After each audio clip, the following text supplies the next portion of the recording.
La mañana del 17 de noviembre de 1928, Chicago amaneció con un frío cortante, típico de finales de otoño. Poco después del amanecer, Al Capone se encontraba en un comedor privado del Hotel Lexington, contemplando una mesa meticulosamente puesta que aún no había sido tocada. Ese espacio no era solo una elegante sala, era un centro de poder. Allí se tomaban decisiones sin registros, sin testigos oficiales, pero con consecuencias que se extendían por todo el país. El Lexington no era solo un hotel, era una fortaleza invisible. Todos los empleados estaban en nómina. Cada pasillo podía convertirse en una vía de escape o en una trampa. Cada visitante era observado incluso antes de cruzar la puerta principal. Capone tenía solo 29 años, pero ya era un mito viviente. Controlaba operaciones de contrabando que generaban más de $100 millones al año, una cantidad inimaginable para la mayoría de los empresarios legítimos de la época. Había sobrevivido al año más sangriento de la prohibición, aplastado a competidores, sobornado a policías, jueces y concejales, y consolidado un imperio que había transformado Chicago en el epicentro del crimen organizado estadounidense. Era, al mismo tiempo, el hombre más poderoso y más perseguido de Estados Unidos. Las bombas habían fallado, los disparos habían fallado, los intentos de asesinato habían sido frustrados. Capone había aprendido de la forma más brutal posible que el poder absoluto no elimina las amenazas, solo las transforma.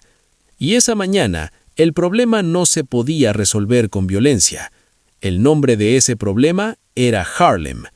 Durante meses, gángsteres blancos habían intentado invadir las lucrativas operaciones de juego controladas por operadores negros. El resultado siempre era el mismo: dinero quemado, hombres asesinados, ningún control real ganado. Cada ataque atraía más la atención de la Policía Federal. Cada semana de guerra disminuía las ganancias que deberían haber estado creciendo. Cuando sus asesores presentaron una alternativa, Capone inicialmente reaccionó con desprecio, no porque la idea fuera financieramente absurda, sino porque rompía un dogma profundamente arraigado en el submundo estadounidense. ¿Quieres que negocie con un gángster negro? La pregunta no era solo racista, era estructural. En 1928, el crimen organizado reflejaba la misma segregación brutal de la sociedad estadounidense. Los gángsters blancos controlaban los grandes engranajes. Los gángsters negros sobrevivían dentro de los límites permitidos o impuestos por ellos.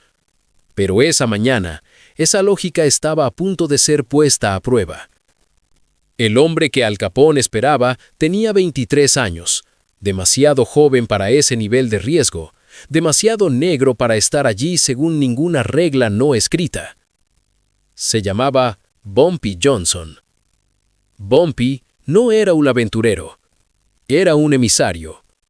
Hablaba en nombre de Stephanie St. Clair, la estratega conocida en Harlem como Madame Queen, la mujer que había transformado el juego de los números en una sofisticada máquina financiera, resistente a la violencia y la infiltración externa. Ella entendía algo que muchos hombres armados no entendían. La guerra constante destruye las ganancias. La propuesta que Johnson llegó a Chicago no era una petición de clemencia. No fue sumisión, no fue traición.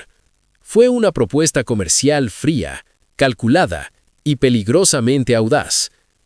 Harlem quería reglas, quería límites claros, quería detener el derramamiento de dinero y sangre, y estaba dispuesto a pagar por ello, pero no a desaparecer. El mero hecho de que esta reunión estuviera ocurriendo era en sí mismo un secreto explosivo. Si salía a la luz, destruiría narrativas cuidadosamente construidas sobre poder, raza y control. Por lo tanto, todo lo que se dijera allí debía permanecer enterrado. Capone lo sabía. Mientras esperaba, no pensó en matar al visitante. Pensó en números, en costos, en el futuro. Pensó en el inevitable día en que la prohibición terminaría ¿Y quién estaría preparado para eso? Sin darse cuenta del todo, Al Capone estaba a punto de descubrir que su mayor arma nunca había sido la violencia. Era la capacidad de reconocer cuándo la cooperación rendía más que la conquista por la fuerza, incluso si violaba todas las reglas sociales de la América segregada. La puerta seguía cerrada, pero el mundo del crimen organizado ya comenzaba a cambiar.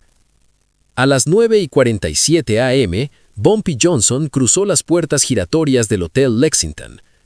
El simple hecho de entrar en ese edificio ya representaba un desafío a las reglas no escritas de la América de 1928. Bumpy era un hombre negro que caminaba solo por la sede del gángster blanco más poderoso del país. En una ciudad donde muchos hoteles ni siquiera permitían la entrada a los clientes negros, Johnson avanzaba por un espacio donde los hombres morían sin dejar rastro. No entró como cliente, entró como mensaje. Desde el momento en que entró al vestíbulo, cada movimiento fue observado. Los empleados fingieron con normalidad, pero sabían exactamente quién era. 2 italianos corpulentos con trajes oscuros se colocaron discretamente a su lado. No dijeron nada, no era necesario. No era una escolta, era una advertencia silenciosa. Bumpy ya había sido registrado 2 veces, primero al llegar a Union Station días antes y luego al cruzar el vestíbulo del hotel.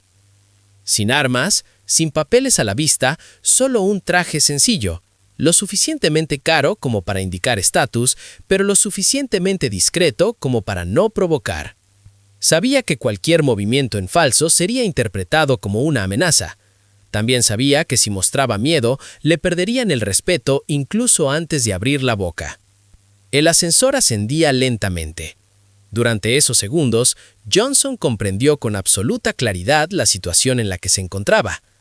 Si Al Capone decidía rechazar la oferta, la promesa de un salvoconducto no significaría comodidad, solo supervivencia inmediata. Pero si Capone se sentía irrespetado, ni siquiera eso estaría garantizado. El pasillo del 4º piso estaba demasiado silencioso. Puertas cerradas, alfombras gruesas que amortiguaban los pasos, el olor a puros mezclado con café recién hecho. Cada detalle reforzaba el mensaje. Este no era un lugar cualquiera. Era un entorno moldeado para el control absoluto. El comedor privado revelaba otro nivel de poder. Muebles de caoba, candelabros de cristal, platos italianos meticulosamente dispuestos, vinos caros esperando ser servidos. Todo existía allí para comunicar riqueza, estabilidad y dominio. Capone no necesitó alzar la voz, el entorno hablaba por sí solo. Cuando Al Capone se levantó para saludarlo, el gesto tuvo un impacto inmediato. Extendió la mano. En 1928, pocos hombres blancos estrechaban la mano a un hombre negro en público, mucho menos en privado, mucho menos en ese contexto. No era cortesía, era cálculo. Capone estaba marcando la pauta. Esta conversación sería de negocios, no de humillación. «Bienvenido a Chicago», dijo Capone. «Siéntese. Comamos primero. Los negocios no se hacen con el estómago vacío». Bumpy se sentó con cuidado, manteniendo el equilibrio perfecto entre respeto y firmeza. No podía parecer sumiso ni arrogante. No se representaba solo a sí mismo. Representaba a todo Harlem. «Señor Capone», comenzó Johnson con voz firme. «Madame St. Clair le envía saludos. Cree que lo que voy a presentar hoy puede beneficiarnos a todos». Capone escuchó en silencio, sirviendo vino, observando cada inflexión de voz, cada pausa. Sus hombres principales observaban todo atentamente, esperando el más mínimo desliz que justificara terminar la reunión definitivamente. «Seré directo», respondió Capone. «Cuando me dijeron que Harlem quería negociar conmigo, pensé que era una broma. ¿Sabe lo que está pidiendo?» Bumpy no apartó la mirada. «Le pido que elija las ganancias sobre la guerra, la eficiencia sobre la sangre». El silencio que siguió fue denso. En ese momento, Bumpy Johnson no era solo un mensajero, era una prueba, un desafío viviente a la estructura racial del submundo estadounidense. Si sobrevivía a ese momento, demostraría que Harlem no era la periferia, era territorio. Capone miró fijamente al joven que tenía delante durante largos segundos. Evaluó no solo la propuesta, sino al hombre, su valentía, su postura, su claridad. Entonces, inesperadamente, Capone sonrió.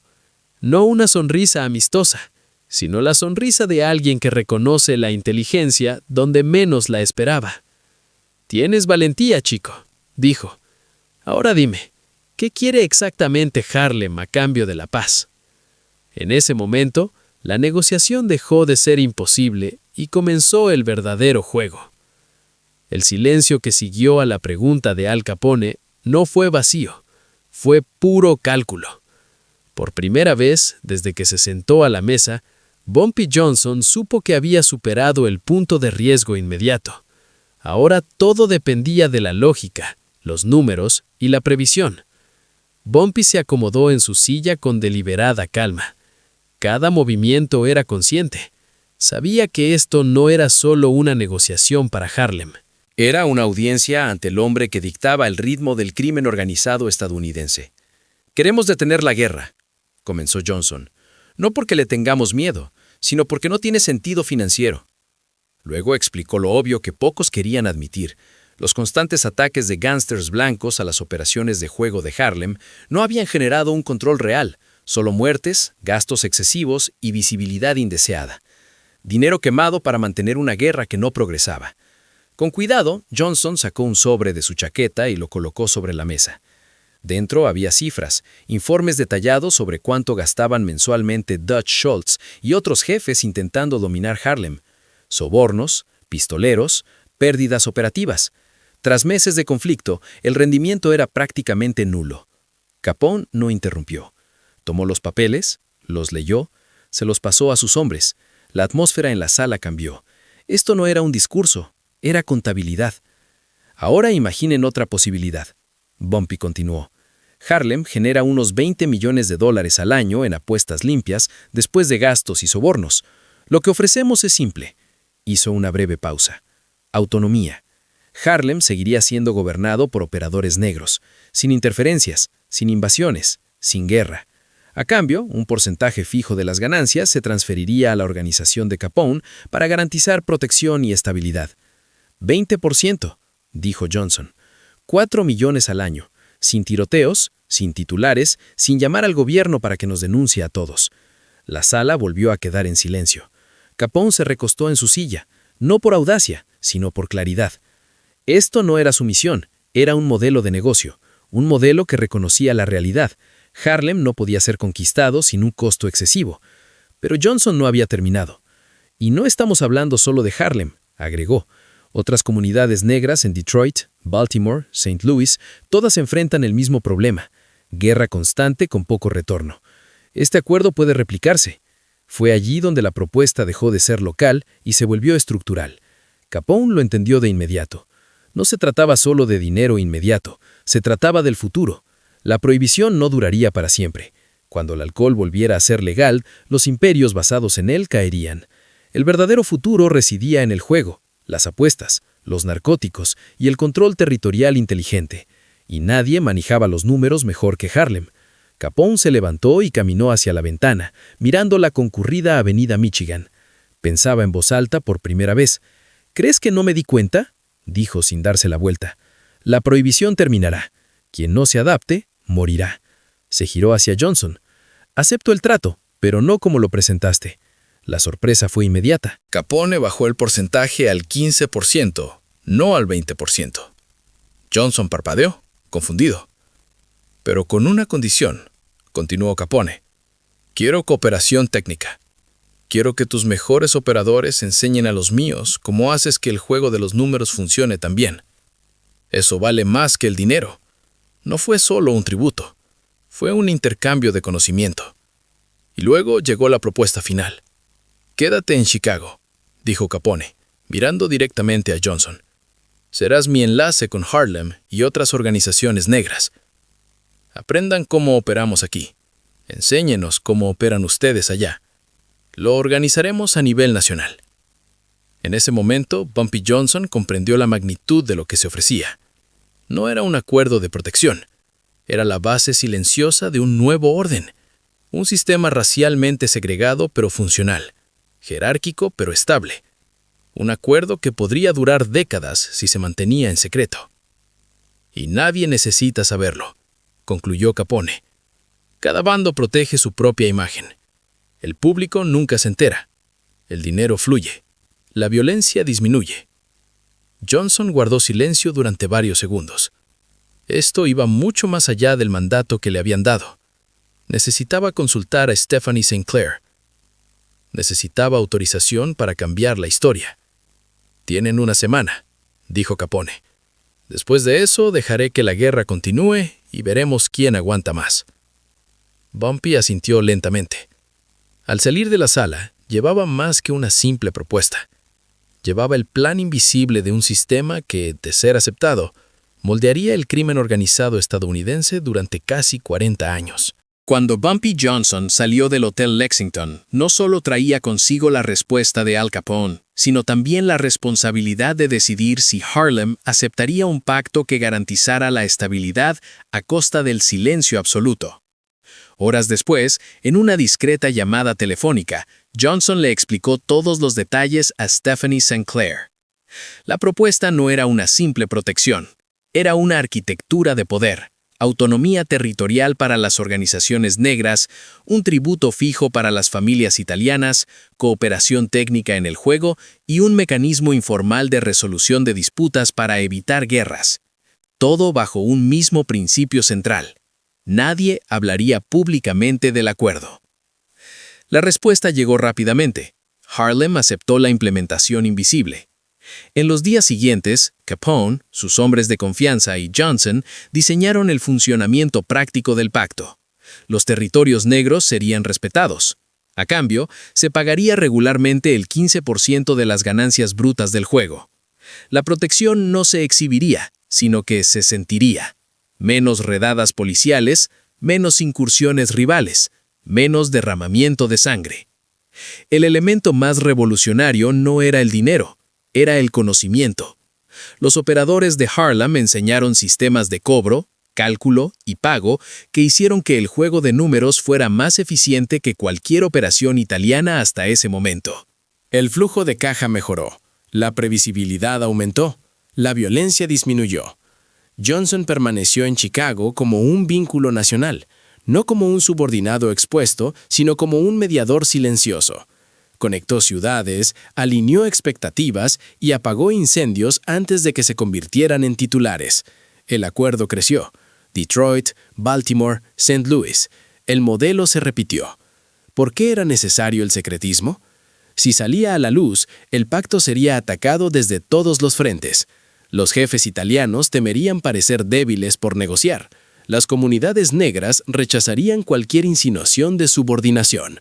Los políticos y la prensa convertirían la cooperación en un escándalo racial. El silencio era el cimiento que lo unía todo. Y funcionó. Cuando la prohibición comenzó a desmoronarse, las organizaciones que dependían exclusivamente del alcohol sufrieron. Quienes habían invertido en juego, estructura y coordinación sobrevivieron. El modelo del acuerdo influyó en la lógica que luego organizaría a las familias italianas a nivel nacional. Fronteras claras, impuestos, arbitraje antes de la violencia. Las consecuencias: estabilidad. Las disputas territoriales disminuyeron drásticamente en los barrios negros. Capital. Las operaciones de juego prosperaron y financiaron negocios locales donde los bancos les negaban crédito. Poder. Johnson regresó a Harlem como uno de los hombres más influyentes del submundo, protegido por acuerdos que pocos conocían. Persistencia. Incluso después del arresto de Capone, el pacto fue absorbido por un nuevo liderazgo y sobrevivió durante décadas. El final silencioso. Nada terminó con disparos. El acuerdo se disolvió lentamente a medida que las nuevas economías criminales, especialmente las drogas, volvían obsoleto el sistema tributario y las investigaciones federales desmantelaban las estructuras nacionales. Lo que quedó fue la historia oculta, una historia incómoda. En un Estados Unidos rígidamente segregado, los criminales cooperaban cuando tenía sentido financiero, no por justicia, sino por lucro. Sin embargo, esta cooperación moldeó el crimen organizado durante generaciones. Conclusión: la reunión de 1928 no fue solo un trato, fue una brutal lección de pragmatismo. Capone no ganó por la fuerza, Johnson no ganó por sumisión. Ambos ganaron porque entendieron que la organización gana la guerra.